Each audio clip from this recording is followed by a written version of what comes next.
Hey, everybody. So obviously, I'm not here in the afternoon. I have a doctor's appointment this afternoon, so I am out. So here's what you're going to do today. I talked last week how we are switching over from the big picture of slavery, where you looked at how many, where, all those things, to now the individual story. And we're going to do that by starting with this empathy map. So when we talk about empathy, it's simply understanding how somebody would feel, like being able to put yourself in their shoes and understand why they feel it. And it's really important to being empathetic to people in history. So what you're going to do over the next 2 days in here, it says, read two primary sources about the life of enslaved people. Rather than calling them slaves, we call them enslaved people. It's more humane. So reading two primary sources about the life of enslaved people living in the United States and completing an empathy map for each reading. Meant to help you understand what the human experience of enslaved people is like. Look at the big picture of slavery before, so now we're going to look at the individuals. And then you have 2 to 3 Post-its in each box on both sides. It'll make sense in a second. All right, so when you click on this is what your empathy map looks like.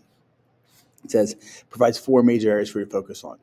So to understand how the person feels, you're going to look at like what they said, their words. You're going to look at what they did. You're going to look at what the person thought, and then eventually you can get to how they felt. So if you look at the next slide, these directions, what did the historical figures say? Write down significant quotes, keywords, facts, figures. At least 2, 3 would be great. What did they do? Describe actions, behaviors you noticed. Or you can do pictures or drawings. So if you don't want to type out what they said, maybe there's a picture, they talk about it, so you do a Google image search for it. Number 3, what did they think? Dig deeper. What do you think the person might be thinking? Right? Might be thinking. You obviously can't get into their head, but you can get a good idea and try and figure out what they're thinking.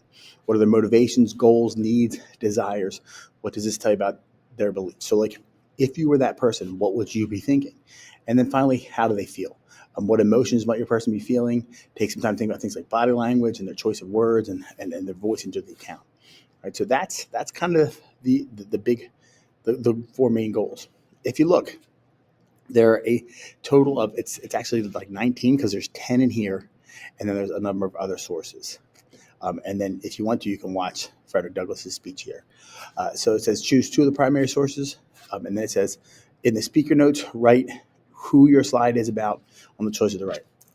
Preferably or personally, I would go through and look at the longer ones. Like, it might be tempting to do a shorter source, but shorter ones often have difficult, it's hard to figure out what they're going to say. Right? So you click on these links, it brings you to like a little, it tells you what it is up here. And then down below, you can, this is the excerpt in the box. Okay. So that's telling you, that's the information. What you'll do with it then is over here. Right, so these are the sticky notes. You can copy them by hitting Command or Control C or Control D. If you hit Control D, it just duplicates, and then you can bring it over here and then type in here whatever you want to say, or you can drag them over. All right. So you have this box. Don't forget, down in the speaker notes, you're going to type who you're doing, and then the second source goes into here. You probably will get 1 done today, maybe 2. If you get 2 done today, great. Tomorrow you'll have time to finish this up if you don't. If you have any questions, let me know. Good luck. This is challenging. It should be challenging, but you can do it.